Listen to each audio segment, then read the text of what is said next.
ప్రైవేట్కు good bye, సర్కారు బడికి జై. ప్రైవేట్ స్కూళ్లను వదిలి ప్రభుత్వ బడుల్లో చేరిన 1,00,000 మంది విద్యార్థులు ఈసారి అడ్మిషన్లు రివర్స్ గేర్. సర్కారు నుంచి ప్రైవేటు వైపు మళ్ళింది. కేవలం 10,000 మందే. ఒకవైపు ఫీజుల భారం, మరోవైపు ప్రభుత్వ విద్యపై పెరిగిన నమ్మకం, ఏఐ క్లాసులు, ఇంగ్లీష్ మీడియంతో పాటు టీచర్ల బోధనపై విశ్వాసం. సర్కారు బడుల్లో చదివితేనే ఫౌండేషన్ బలంగా ఉంటుందనే అభిప్రాయం. ఇప్పుడు ఏంది, సర్కారు బడులకు లైన్ కట్టిరు. నిజంగా వాస్తవానికి కట్టాలి. ఈ ప్రైవేట్ స్కూళ్ళల్లో ఈ చెత్త వెధవలు వసూలు చేసే ఫీజులు లక్షలల్లో వసూలు చేస్తున్నారు. మనకు అవకాశం ఉండి మనం చదివిపించుకుంటలేము, దాన్ని ఉపయోగించుకోవాలి. అవకాశాన్ని సద్వినియోగం చేసుకోవాలి. సరే, నీ గవర్నమెంట్ బడి లేదు అంటే, నీకు ఫెసిలిటీ లేనప్పుడు పోయి తీసుకుపోయి ప్రైవేట్ స్కూళ్ళల్లో వేసినా సరే, ఇక్కడ స్కూళ్ళు లేవు, చదివించాలనే ఒక ఆకాంక్ష, ఒక పట్టుదల ఉన్నది కాబట్టి తీసుకుపోయి నువ్వు ప్రైవేట్ స్కూల్లో చదివి. నీ గవర్నమెంట్ బడులు ఉన్నాయి, ఆ టీచర్లు ఏడికెళ్ళి వచ్చిర్రు, పోటీ పరీక్షలు రాసి పోటీ పరీక్షలలో మెరిట్ పొంది వచ్చి ఉద్యోగం కొట్టుకొని వచ్చి గవర్నమెంట్ బళ్ళల్లో చదువు చెప్తున్నారు. ప్రైవేట్ బళ్ళలో చెప్పేటోళ్ళు ఈ పోటీలో ఫెయిల్ అయిన వాళ్ళు ప్రైవేట్ బళ్ళల్లో చదువు చెప్తున్నారు. గవర్నమెంట్ టీచర్లను నిలదీయండి, మా పిల్లగాడు ఎందుకు చదువుతలేడు, మీరు ఎందుకు చక్కగా చెప్తలేరు, మార్కులు తక్కువ వచ్చినాయి అని గవర్నమెంట్ స్కూల్ టీచర్ని నిలదీయండి. మీకు ఆ హక్కు ఉన్నది. ఇట్లా కొట్లాడి మీరు చదువు చెప్పించుకోవాలి. కానీ తీసుకుపోయి ప్రైవేట్లో లక్షలు ఫీజు కడితే పిల్లగాలం కొట్టొద్దని వాళ్ళు కొట్టకుండా చదివి లేకుండా లేడు అన్నట్టుగా మీరేదో ఏతులకు పోయి చదివిస్తే మీరు ₹1 కూడా వెనకేసుకునేది ఉండదు, సరిగా తిండి తినేది కూడా ఉండదు. అదే మీరు జర్ర కష్టపడి వారానికి ఒక్కసారి ఆ బల్లెకి పోయి మరి ఏ సార్ చెప్తున్నాడు చదువు, ఎన్ని మార్కులు వచ్చినాయి జర్ర అడిగితే సార్లు కూడా జర భయం ఉంటుంది, భక్తితోని మంచిగా చెప్తారు. ఇప్పుడు అర్థమవుతుంది అందరికీ.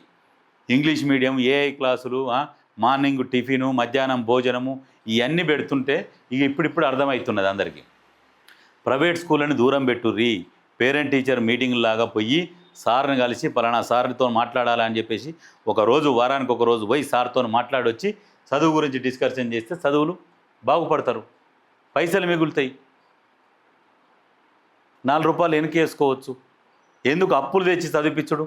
మంచిగా పుణ్యానికి చదువు చెప్తున్నది ప్రభుత్వం, అది వాడుకోవాలి. ఆ స్కీమ్ని ఉచితంగా ఇప్పుడు సార్లను గుసబెట్టి జీతాలు ఇస్తారు, పొరగాళ్ళు వచ్చినా రాకున్నా. ఎందుకు అది?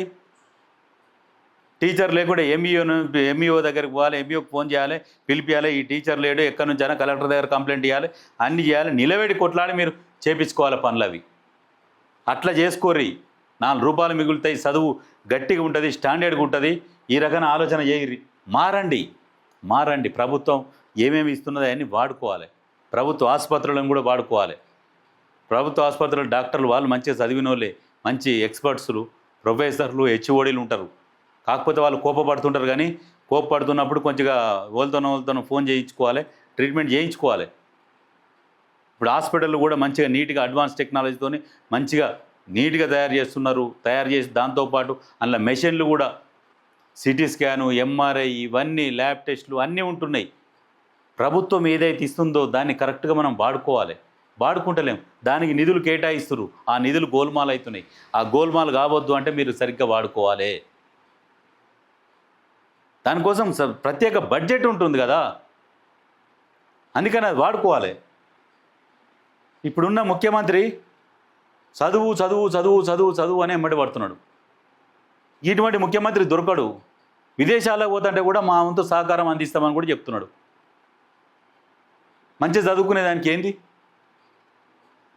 మనదా? ఇప్పుడు కేంద్రం పరిపాలన చూసిరు కదా ఎట్లా ఉన్నదో మన ఆర్థిక పరిస్థితి. అందుకనే జర మన జాగ్రత్తలో మనం చదువుకొని బయట దేశాలకన్నా పోయి ₹4 సంపాదించుకొని మంచిగా బతకొచ్చు. ఆలోచన చేయరు మంచిగా.